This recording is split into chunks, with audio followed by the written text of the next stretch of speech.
Hi, boys and girls. Welcome back to Penny's Reading Nook. I am glad to be here with you and Spencer at the patch office today. I hope you are just as glad to see me as what I am glad to see you. Do with my magic glasses where I can see you. I see what you're doing. You might be having some Cheerios this morning. I was right. I knew there was somebody out there having a bowl of Cheerios this morning. Well, I have some activities planned for you today, and the book I'm going to read today is an Eric Carle book. It is called 10 Little Rubber Ducks. Now, before we get into that, I want to talk a little bit about the behind story to this book. I thought it was very interesting.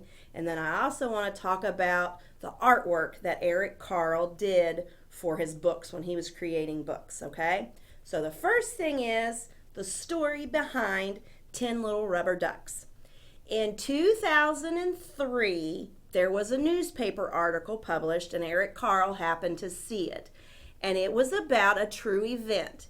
In 1992, there was a cargo ship, and it has this big cargo ship carries those big containers full of things to people all over the world.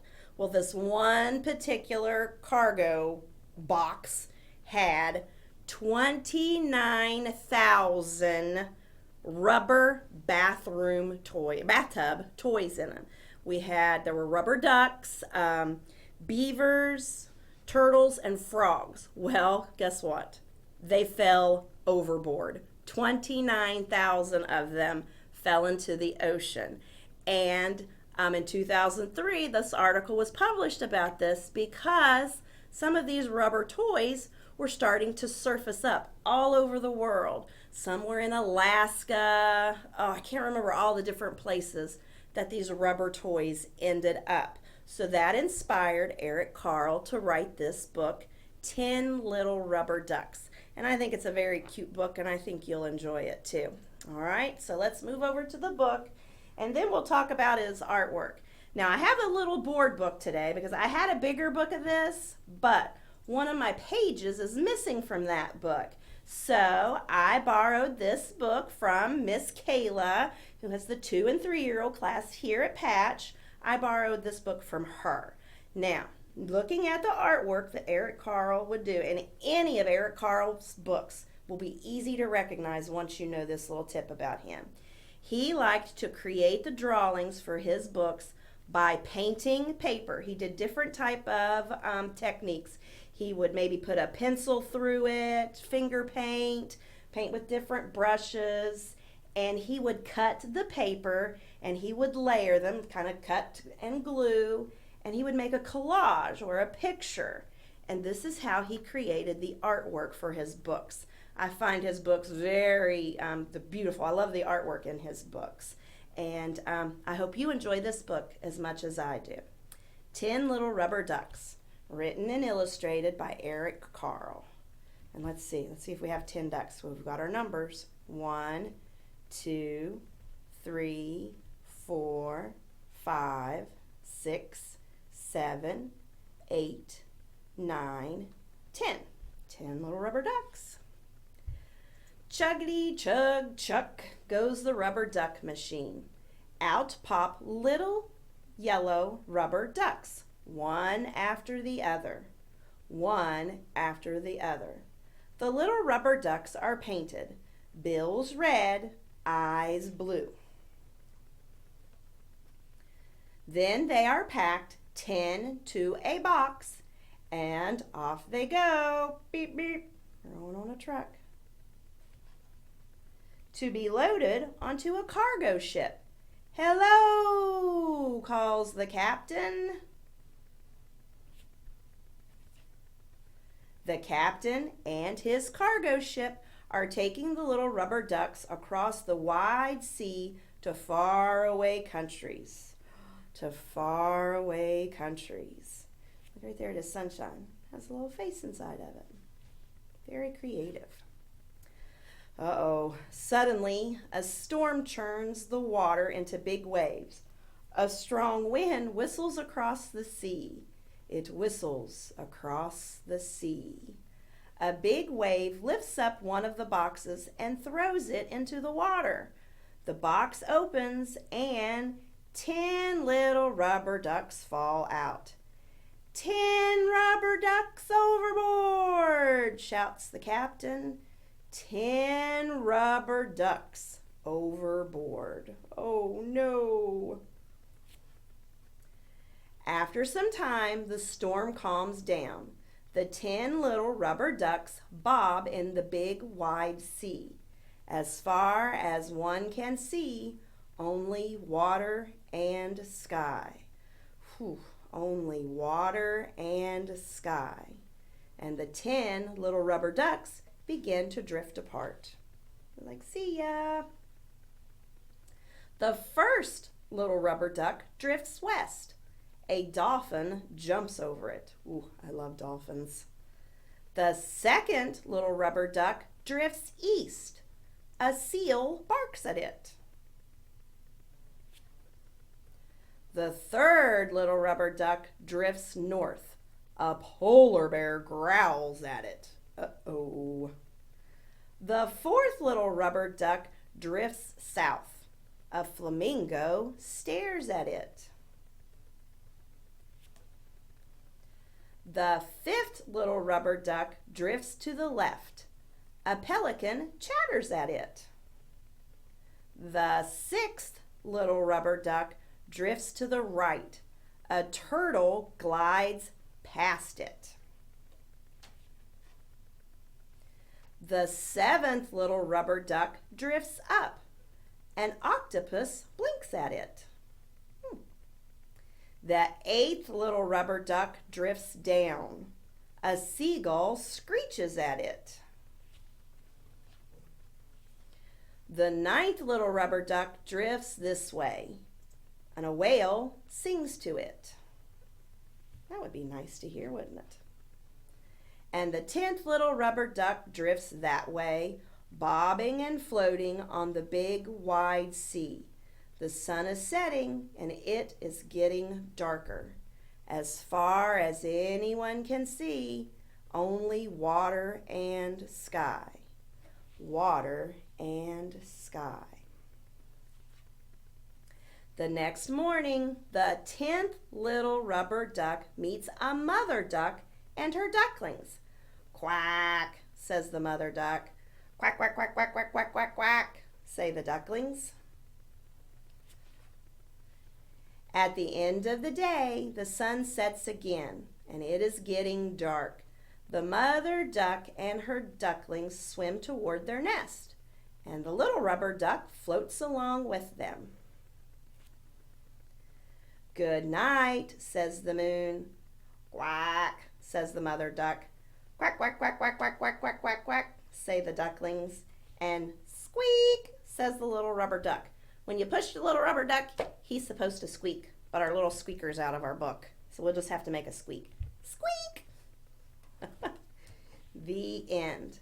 And that was 10 Little Rubber Ducks by Eric Carle. I hope you enjoyed that book. I thought it was a very cute book. Well, we have an art project to go along with the 10 Little Rubber Ducks, and for this project, you're going to need a few things that I bet you already have around the house. We're going to need some paper plates. You're going to need a piece of white paper, a piece of orange paper, and a piece of yellow paper. Okay, so yellow paper, orange paper, white paper, a paper plate, either a glue stick or a glue bottle, a blue marker, and a pair of scissors. Okay, so let me move the book out of the way here, and we'll get ready for our project. The book inspired me to make our own rubber duck. So I thought, how can we make a rubber duck? Well, I have plenty of paper plates and a good beginning skill of learning how to hold a pencil correctly and using scissors correctly is by being able to do something as simple as tearing a piece of paper. So that got the wheels rolling. What can I do? Let's make a rubber duck using the yellow paper torn into pieces. So you're just going to take your yellow paper. I've got some pieces right here, and you just want to tear them. You can tear them in any kind of shape, size, whatever you want to do. Use your own imagination and tear your paper, okay? Tear it up. Then, once you get your paper tore up, you're going to take your glue stick or your bottle of glue. For this particular project, it would be easier if you used a bottle of glue, because then you could just squeeze glue all over the paper. But I happen to have a glue stick. So you just put a little bit of glue and a piece of yellow paper. A little bit of glue, a little bit of paper. Little bit of glue, little bit of paper. So you see where I'm going with this? Yeah, we have to cover the whole entire paper, or our whole entire paper plate. You want to color it or fill it in with the yellow paper, okay? So you just keep moving along till you get it. I'll do a couple more pieces here. I won't get our whole plate covered up this morning, but you'll get the idea of what to do.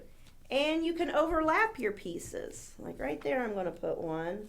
Got a white spot right there. I'll just put a bigger piece on top of it. And to me, when you do it that way, it kind of reminds me of the duck's feathers. All fluffy. All right, so you're going to keep going like that till you get your paper completely full, okay? Then, while that's drying, you're going to move it out of the way, and then you're going to have to, what does our rubber duck need? Well, our rubber duck has to have, what? 2 eyes, so they can say, the better to see you with, my dear. What I did was I took a little plastic cup, because I'm telling you what, boys and girls, I cannot draw a completely round circle by myself. My circles always look a little wonky. Whew. So, because I wanted my rubber duck to have perfectly round eyes, I took a cup, and you're just going to trace around your cup with a pencil, okay? And then all you really have to do is just fold, just trace one circle. Because then we're going to take our white paper and we're going to fold it in half and we're going to cut this out, okay? And remember, when you're holding your scissors, the little hole is for your thumb, the big hole's for your fingers. Thumb is your first finger there, so that means thumb up. So you're going to go thumb up, fingers down. Now, are we going to take our scissors and turn them like that when we're trying to cut that circle? No, you're going to follow the line and you're going to turn the paper. See, I'm leaving my scissors in one space. I'm opening and closing them and I'm turning my paper. Makes it much easier to cut when you turn your paper like that. Okay, so there, and geez Louise, even when I have a perfectly round circle, my circles I cut out are a little wonky, aren't they? So then you have 2 eyeballs. So the next thing, or you have 2 eyes. Now we need to give our rubber duck some blue eyeballs. So that's where your blue marker comes in. If you don't have any blue markers, get out your blue crayons. And we're going to make 2 eyeballs. Okay, got that? All right. So what's the next thing that our rubber duck needs? It needs its, right, it's kind of like his mouth. Hello, where's he going to go? Quack, quack at. Well, I made a pattern, and it kind of reminds me, when I look at the rubber duck's beak, it kind of reminds me of a rounded triangle. So that's what I did. I made a rounded triangle on a piece of white paper, and then I traced that one onto my orange paper. Now, in the book, Eric Carl's rubber ducks had red mouths, but I was like, no, we have to have an orange one. All right, so again, we're going to keep our scissors in the same spot, turn our paper, let our paper do the work for us. Open and shut, open and shut. And always remember, thumb up, fingers down, and turn your paper to do the cutting work for you. All right, there's our duck mouth, okay? So by this time, when you have this all done, you can take your duck, bring your plate back over, and then you'll glue your pieces on. Well, thanks to the magic of television, I happen to have a rubber duck already completed for you. And here you thought I wouldn't have a finished rubber duck to show you, huh? I tricked you. I had one. Kind of looks just like the ducks in the book, I think, minus the orange and the red, the little difference there. Well, I hope you do this project at home. It's such fun. And I have a game that goes along with this, but I'm not going to show the game on this video. If you want to see the game that goes along with 10 little rubber ducks, you have to follow me over to Penny's Number Nook. And you want to look for Penny's Number Nook, number 6, okay? The number 6. And I'll have a game there that goes along with the rubber ducks. Can you wait to, oh, I'm so excited. Can you? Are you excited? I get all flustered about it. Well, I hope you join me over there for the game, and I'll see you next time. Bye-bye, boys and girls. Mwah.